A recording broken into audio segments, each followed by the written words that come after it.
I don't respond to my clients' dream emails. Son of a beach. Hey, welcome back, everybody. It's PJ's Movie Time. I'm Bozak here, your sexy ass host. Oh, yeah. And today we're going to review a movie. Pretty much it broke me inside. It's very intense to watch, especially if you're a single mother. It's called If I Had Legs, I'd Kick You. It's an A24 Studios film. It came out in 2025. It is written and directed by Mary Bronstein, who also did the movie Yeast. And if you're wondering what the hell is this movie about, is it about somebody who doesn't have legs? It actually has nothing to do with people that have no legs. It has nothing to do with that. Some people think it might be secretly about Mermaid, though. But I don't think that's really what's going on. It's about this mother, Linda. She's a psychiatrist dealing with her kid's sickness. She has this problem eating food, certain textures. She has to take care of her all the time. Her husband's always off working somewhere, never around. One day they come home to their apartment, and there's water damage. A big hole breaks open in the ceiling, so they can't live there for a while. They go live in a hotel, and you just see the decline of this mother dealing with her patients, dealing with her own daughter, dealing with her own addictions and her own mind. It's an intense ride, and you never ever hear the daughter's name or see the daughter's face, which makes it even more intriguing, making you wonder, well, what's this movie secretly about? Is this some kind of Lynchian style movie? What kind of symbolism am I looking for? I don't know. It might be more of a legit movie. What you see is what you get, but maybe there are, like the ceiling opening up, the big gaping hole in the ceiling. Some people think that might involve the water breaking and becoming a mother and having to deal with motherhood. Some people think you don't see the girl's face because maybe the girl was never born. Maybe she was a miscarriage and this mother's just kind of dealing with it.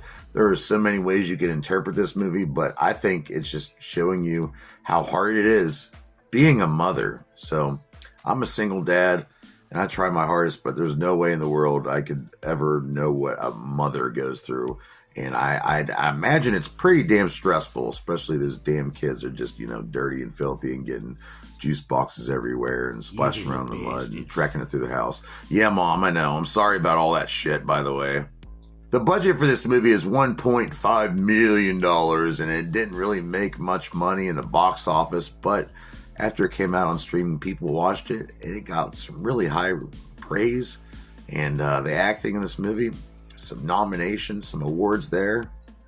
The cinematographer for this was Christopher Messina, and they filmed most of this in the Montauk, New York in 2023. And it was during the strike event, so it took a while for this movie to come out, but it's out now. And if you want to watch it, it's on HBO Max right now. But who stars in this motherfucker? Well, we got some Mary Bronstein. She is the director. She wrote, but she put herself in the movie too. She plays someone called Dr. Spring. Then we have the musician ASAP Rocky or ASAP Rocky. I don't know anything about your music, dude. Sorry, not hating. Plays a guy named James. Good acting, though. Liked his character a lot. We have Conan O'Brien. I'm a huge fan. Team Coco all the way. He's playing this unnamed psychiatrist. He's the psychiatrist. And there seems to be some kind of weird tension between the two. Some people think maybe he's not even real and she's, it's in her head. Made him up, maybe. I don't know. But Conan O'Brien, I have to say, for being a writer, comedian, talk show host, he actually showed some pretty good acting chops in this movie. So kudos to that. We have Delaney Quinn playing the daughter. We don't know her name. But the disease, she has to have a feeding tube in her. She doesn't really eat. Her weight's really under. And some people say this is a real life disorder, which is called avoidant restrictive food intake disorder. Apparently that's out there.